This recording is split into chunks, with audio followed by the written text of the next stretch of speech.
আমি নীলা। ছোটবেলা থেকেই আমাদের বাড়ি আর মামার বাড়ি প্রায় পাশাপাশি। ছেলেবেলায় আমরা একসাথে খেলতাম, দুষ্টুমি করতাম। সময়ের সঙ্গে বদলাল সবকিছু, আমরা বড় হয়ে গেলাম। আমি এখন সংসার করি, আর আমার মামাতো ভাই রুদ্র কলেজে পড়ে। বিয়ের পর থেকে আমি খুব একটা মামার বাড়ি যাই না, তবে রুদ্র মাঝে মধ্যেই আমাদের বাড়িতে আসে। ওকে দেখলে মনে হয় সেই ছোট্ট ছেলেটা কেমন যেন একেবারে বদলে গেছে, চোখে অন্যরকম গভীরতা, কথায় এক ধরনের আন্তরিকতা। একদিন বিকেলে হঠাৎ বিদ্যুৎ চলে গেল। আমি বারান্দায় বসেছিলাম, চারপাশ অন্ধকারে ঢেকে যাচ্ছে। ঠিক তখনই রুদ্র এসে দাঁড়ালো আমার সামনে। হেসে বলল, আলো নেই, তাই ভাবলাম আপনার পাশে একটু বসি। আমি মৃদু হেসে বললাম, তুই তো বড় হয়ে গেছিস, এখনো ছোটবেলার মতো আমায় আঁকড়ে থাকিস। সে চুপ করে কিছুক্ষণ তাকিয়ে রইল আমার দিকে। তারপর আস্তে বলল, সবাই বদলায় নীলাদি, কিন্তু আমার কাছে আপনি একই আছেন। জানেন, আপনার কাছে থাকলেই আজও মনে হয় আমি ছোটবেলার মতো নিরাপদ। তার চোখে যে মমতা, যে অদ্ভুত টান দেখলাম, হঠাৎ বুকটা কেঁপে উঠল। আমি কিছু বলিনি, শুধু নিঃশব্দে তার দিকে তাকিয়ে রইলাম। সেদিনের সেই অন্ধকার সন্ধ্যায় বিদ্যুতের অনুপস্থিতিতে আমাদের মধ্যে যে নীরবতা জমেছিল, সেটা যেন নতুন কিছুর ইঙ্গিত দিয়ে গেল। সেই অন্ধকার সন্ধ্যার পর থেকে রুদ্র যেন আরও বেশি সময় আমার আশেপাশে কাটাতে চাইত। আমি প্রথমে অবাক হতাম, পরে বুঝতে পারলাম ওর চোখে শুধু যত্ন নয়, ভরসার আলো আছে। একদিন দুপুরে আমি রান্নাঘরে কাজ করছিলাম। হঠাৎ গরম ভাত নামাতে গিয়ে হাতটা সামান্য পুড়ে গেল।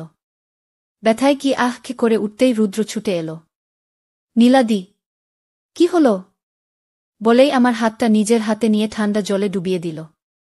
আমি বললাম, এ কিছু না রে, হালকা লেগেছে। কিন্তু ওর মুখটা গম্ভীর হয়ে গেল। আপনি সবসময় এভাবে বলেই এড়িয়ে যান। আমি যদি না থাকতাম তাহলে কে দেখত?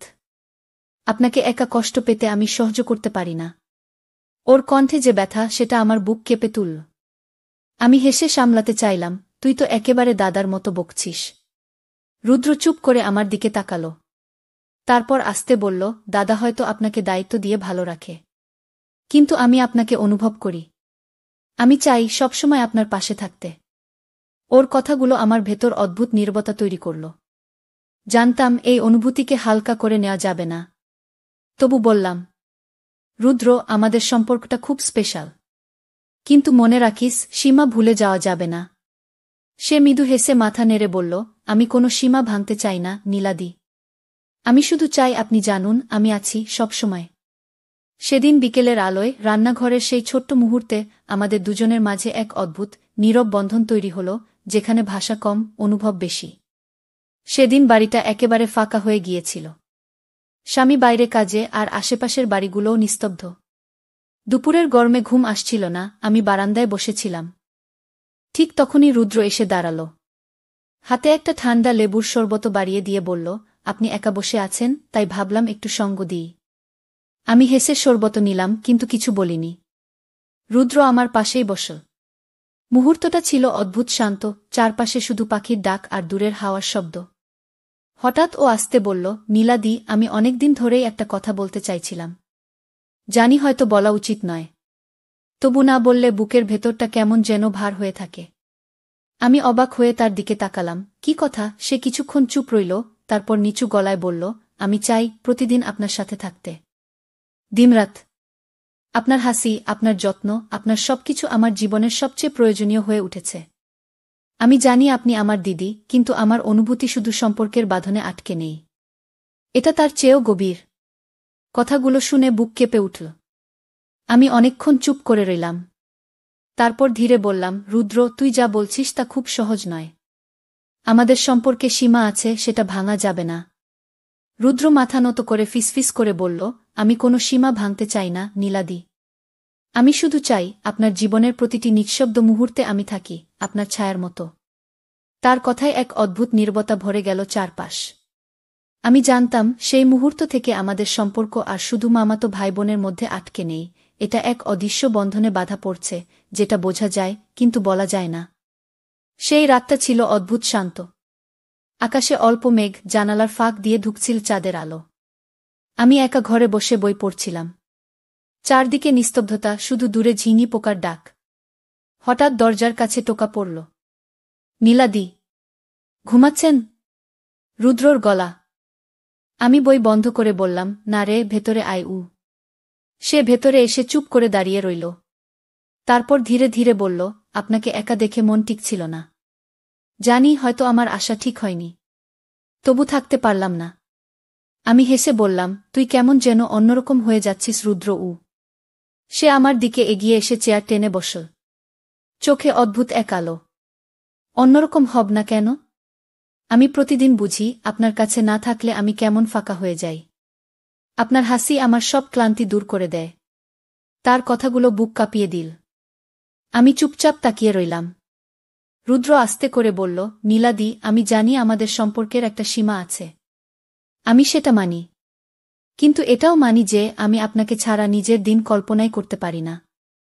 যদি কোনোদিন দূরে যাই, তবে এই নীরব ভালোবাসাটুকু অন্তত আপনার মনে রাখবেন। আমার চোখ ভিজে উঠল। আমি ধীরে বললাম, রুদ্র, তোর এই অনুভূতি আমি বুঝি। হয়তো আমরা মুখে বলব না, কিন্তু মনে রাখব সারা জীবন। সে হালকা হাসল, চোখ নিচু করল। ঘর ভরে গেল এক নিস্তব্ধ শান্তিতে, যেখানে কোনো শব্দ নেই, কিন্তু দুজনের ভেতরের আবেগ যেন অনেক কিছু বলে গেল। রাতের দিকে বসার ঘরে আমি একা বসেছিলাম। হঠাৎই দরজা খুলে ভেতরে এল রুদ্র, তার পিছনেই আমার স্বামী। দুজনকেই একসাথে দেখে আমি অবাক হয়ে গেলাম। স্বামী হেসে বলল, নীলা, আজ কিন্তু আমি সব জেনে গেছি। রুদ্রর মনটা আমি বুঝতে পারছিলাম অনেক দিন ধরে। ও তোমার প্রতি আলাদা টান অনুভব করে। আমি হতভম্ব হয়ে তার দিকে তাকালাম। কিছু বলার আগেই রুদ্র নিচু গলায় বলল, ভাইয়া, আমি জানি আপনার স্ত্রী আমার দিদি। কিন্তু তার প্রতি যে ভালোবাসা আমি অনুভব করি সেটা কোনো সাধারণ টান নয়। আমি কখনোই সীমা লঙ্ঘন করব না, কিন্তু তাকে ছাড়া আমার দিন কাটে না। আমার স্বামী কিছুক্ষণ চুপ করে থেকে আমাদের দুজনের দিকে তাকাল।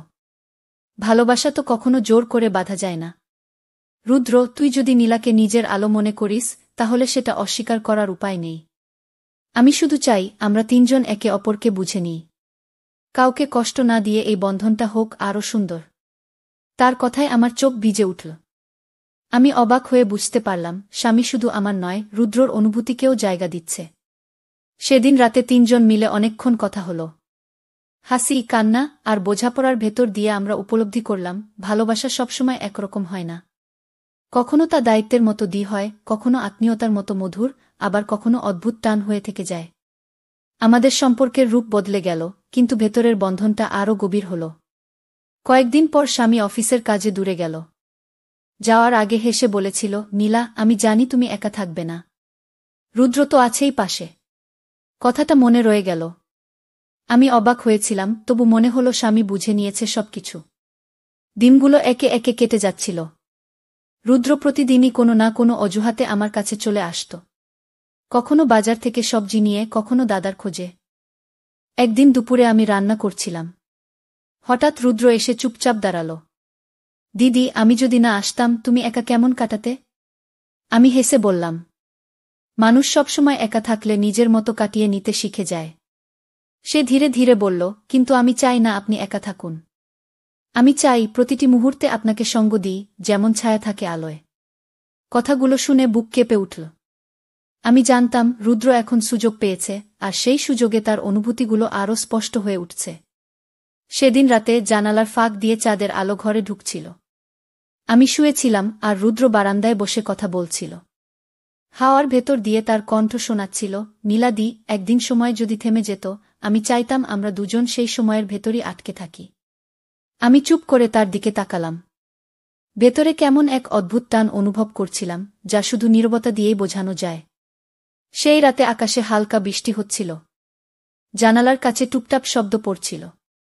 আমি বারান্দায় দাঁড়িয়ে বৃষ্টির দিকে তাকিয়েছিলাম। ঠিক তখনই রুদ্র পাশে এসে দাঁড়াল। কিছুক্ষণ নিঃশব্দে থেকে হঠাৎ বলল, নীলাদি, আমি আর লুকোতে পারছি না। আপনার প্রতি আমার যে টান, সেটা শুধু সম্পর্কের নামের ভেতর আটকানো যায় না। আমি চাই আপনার দিনরাতের সবকিছুর ভেতর আমি থাকি। আমি চমকে তার দিকে তাকালাম। রুদ্র, এভাবে বলা ঠিক নয়। সে ধীরে মাথা নেড়ে বলল, আমি জানি অনেক সীমা আছে। কিন্তু ভালোবাসা কি কখনো সীমা মানে? আপনি আমার কাছে শুধু মামাতো বোন নন, আপনি আমার শ্বাসের মতো। তার চোখে এক অদ্ভুত দ্বিধা ছিল। আমি কিছুক্ষণ নীরব থেকে বললাম, তুই যা অনুভব করছিস সেটা আমি বুঝি। কিন্তু এই সমাজ, এই সংসার, সবকিছু এত সহজ নয়। রুদ্র হালকা হাসল। সমাজের কথা ভাব পরে, এখন শুধু চাই আপনি আমার মনের কথাটা জেনে রাখুন। আমি আপনার পাশে আছি যতদিন আপনি চাইবেন। আমার বুক কেঁপে উঠল। চাঁদের আলো, বৃষ্টির শব্দ আর রুদ্রর কণ্ঠে সেই মুহূর্তটা যেন চিরস্মরণীয় হয়ে গেল। রুদ্র স্বীকারোক্তির পর আমি অনেকক্ষণ চুপ করেছিলাম। মনে হচ্ছিল বুকের ভেতরটা কেমন ভারী হয়ে আছে। আমি বারান্দা থেকে ভেতরে চলে এলাম। রুদ্র চুপচাপ আমার পেছনে এল। ঘরের অন্ধকারে দুজনের ছায়া মিশে যাচ্ছিল। আমি ধীরে বললাম, রুদ্র, তুই যা বললি সেটা শুধু কথা নয়। এটা এমন এক সত্যি যেটা আমার জীবনের পথটাই বদলে দিতে পারে। কিন্তু আমি ভয় পাই। সমাজ, সংসার আর আমার নিজের দায়িত্ব। রুদ্র আস্তে ফিসফিস করে বলল, নীলাদি, ভয় পেও না। আমি কিছু ভাঙতে চাই না, শুধু গড়তে চাই। আপনার একাকিত্ব আমি ভাগ করে নিতে চাই। কি তার কথায় বুকটা কেঁপে উঠল। মনে হচ্ছিল অনেকদিন ধরে জমে থাকা নিঃসঙ্গতা কেউ আলতো করে ছুঁয়ে দিল। আমি জানালার পাশে দাঁড়িয়ে বাইরে তাকালাম। বৃষ্টির পর আকাশ পরিষ্কার, হাওয়ায় ভেসে আসছে কাদামাটির গন্ধ। মনে হচ্ছিল প্রকৃতি নিজেই যেন আমার ভেতরের দ্বন্দ্ব বোঝাচ্ছে, একদিকে দায়িত্ব, অন্যদিকে অদ্ভুত টান। রুদ্র আমার কাছে এসে দাঁড়াল। চোখে সরল অথচ দুই দৃষ্টি। আমি শুধু চাই আপনি জানুন আমি আপনার। যতদিনই লাগুক আমি অপেক্ষা করব। তার কথায় বুক ভরে গেল এক অদ্ভুত শান্তিতে, যদিও মনের ভেতর যুদ্ধ তখনও চলছিল। সেই রাতটা আমার জন্য একেবারেই অন্যরকম ছিল। রুদ্রর কথা যেন বারবার কানে বাজছিল, আমি শুধু চাই আপনি জানুন আমি আপনার। আমি বিছানায় শুয়ে আছি, অথচ ঘুম আসছে না। জানালার ফাঁক দিয়ে চাঁদের আলো ঘরে ঢুকছিল, ঠিক তেমনি আমার মনে আলো ঢুকিয়ে দিচ্ছিল রুদ্রর স্মৃতি। পরদিন সকালে বারান্দায় দাঁড়িয়েছিলাম আমি, হাতে এক কাপ চা। রুদ্র নিঃশব্দে এসে পাশে দাঁড়াল। কিছুক্ষণ দুজনেই কথা না বলে কেবল নিজেদের দিকে তাকিয়ে থাকলাম। শেষমেশ আমি বললাম, রুদ্র, তোর কথাগুলো আমাকে নাড়া দিয়েছে। আমি অস্বীকার করতে পারি না, তোর উপস্থিতি আমার জীবনে অন্যরকম শান্তি আনে। কিন্তু আমি দোটানায় আছি, একদিকে সংসার, অন্যদিকে এই অদ্ভুত অনুভব। রুদ্র মৃদু হাসল। আমি কোনো দাবি করতে আসিনি নীলাদি। আমি শুধু চাই তুমি জানো তুমি একা নও। আমি আছি, ছায়ার মতো। ওর চোখে এক অদ্ভুত দ্বিধা ছিল। আমি হঠাৎ মনে করলাম, এই ছেলেটা শুধু আমার মামাতো ভাই নয়। সে যেন আমার মনের ভেতরের সেই শূন্য জায়গাটা পূর্ণ করে দিয়েছে। আমি ধীরে বললাম, রুদ্র, কিছু অনুভূতি হয়তো সমাজের চোখে কোনো নাম পায় না। কিন্তু তাই বলে সে অনুভূতি অস্বীকার করা যায় না। রুদ্র হালকা মাথা নেড়ে বলল, তাহলেই থাক না, নামহীন। তবু সত্যি। আমরা দুজনেই চুপ করে থাকলাম। বাতাসে যেন অদ্ভুত প্রশান্তি। আমাদের নীরবতা অনেক কথা বলে দিল। ভালোবাসা সবসময় উচ্চারণে হয় না, অনেক সময় সে নিঃশব্দে মনের গভীরে বসে থাকে। সন্ধ্যার সময় আকাশে আবার মেঘ জমেছিল। বাতাসে হালকা ঠান্ডা। আমি বারান্দায় বসে নিঃশব্দে আকাশ দেখছিলাম। মনে হচ্ছিল মনের ভেতরের অস্থিরতাও ঠিক এই আকাশের মতো ঘন হয়ে আছে। হঠাৎ রুদ্র এসে পাশে দাঁড়াল। হাতে একটা বই ছিল, কিন্তু ও পড়ছিল না, চোখে শুধু এক ধরনের দ্বিধা। আমি হেসে বললাম, কি হলো রুদ্র, বইয়ে মন নেই নাকি? ও ধীরে মাথা নেড়ে বলল, মন তো আছে, কিন্তু সবটাই তোমার কাছে। আমি অনেক ভেবেছি নীলাদি। আমি তোমার সঙ্গে দিন কাটাতে চাই, কথা বলতে চাই, হাসি ভাগ করতে চাই। শুধু তোমাকে কাছে পেতে চাই প্রতিদিন। তার গলায় কোনো দাবির সুর ছিল না, ছিল নিখাত সত্যি। আমি থমকে গেলাম। বুকের ভেতর কেমন একটা ঢেউ উঠল।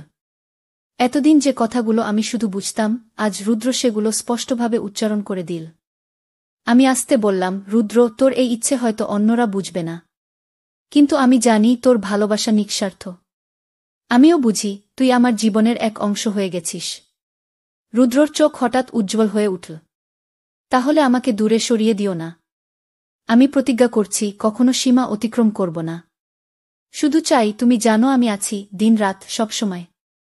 আমি ওর চোখের দিকে তাকালাম। সেখানে ছিল এক গভীর বিশ্বাস আর নীরব ভালোবাসা। হঠাৎ মনে হলো, এই ছেলেটাকে দূরে সরিয়ে রাখা মানে নিজেকে শূন্য করে রাখা। আমি কোনো উত্তর দিলাম না, শুধু চুপ করে ওর পাশে দাঁড়িয়ে রইলাম। আমাদের নীরবতায় যেন অদ্ভুত এক প্রতিশ্রুতি তৈরি হল, কোনো নাম নেই, কোনো দাবি নেই, শুধু এক অনন্ত বোঝাপড়া। রুদ্রর কথা শুনে আমার বুকের ভেতর যেন ভারী একটা বোঝা নেমে গেল। ওর চোখে কোনো দুষ্টতা ছিল না, ছিল শুধু গভীর যত্ন, অকৃত্রিম মমতা। সেই রাতটায় আমি বারান্দায় বসেছিলাম। চারপাশ নিস্তব্ধ, শুধু দূরে ঝিঙি পোকার ডাক শোনা যাচ্ছিল। রুদ্র এসে পাশে দাঁড়াল। আমরা কিছু বলিনি, শুধু দুজন পাশাপাশি বসেছিলাম। মাঝে মাঝে হাওয়া এসে চুল উড়িয়ে দিচ্ছিল, রুদ্র আলতো করে চুলগুলো সরিয়ে দিচ্ছিল, যেন এটাই ওর সবচেয়ে বড় প্রাপ্তি। আমি চুপ করে থাকলেও বুঝতে পারছিলাম, রুদ্রর প্রতিটি নিঃশ্বাসে আমার জন্য একটা আলাদা টান আছে।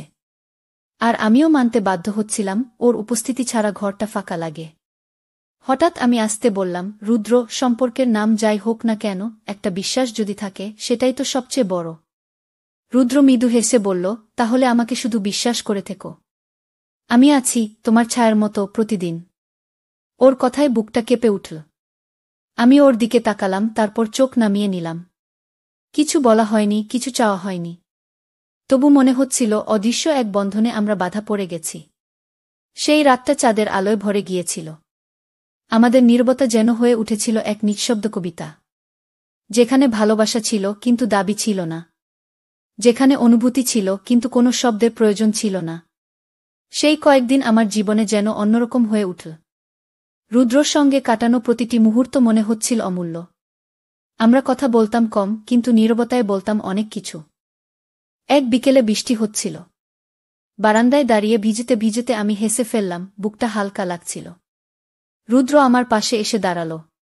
চোখে সেই একই মমতা, সেই একই প্রতিশ্রুতি।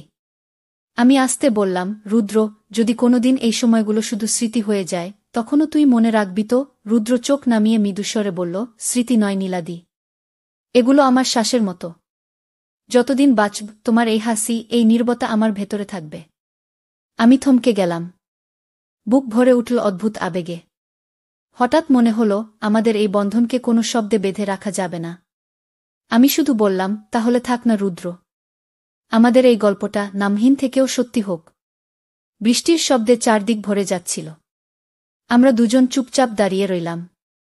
কোনো আলাদা ঘোষণা নেই, কোনো প্রতিশ্রুতির কাগজ নেই, তবুও আমাদের ভেতরে যেন অদৃশ্য এক চুক্তি হয়ে গেল।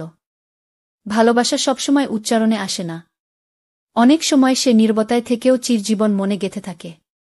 এভাবেই শেষ হলো আমাদের গল্প, যার হয়তো কোনো নাম নেই, কিন্তু অনুভূতি আছে, গভীর, নির্মল আর চিরন্তন। তো বন্ধুরা, ভিডিওটি ভালো লাগলে কমেন্টে জানাবেন। এই রকম ভালোবাসার গল্প শুনতে চাইলে চ্যানেলটা সাবস্ক্রাইব করুন এবং পাশে থাকুন আর আপনার বেল আইকনটা বাজিয়ে রাখুন, যাতে নতুন ভিডিও আপলোড করা মাত্র আপনারা দেখতে পারেন।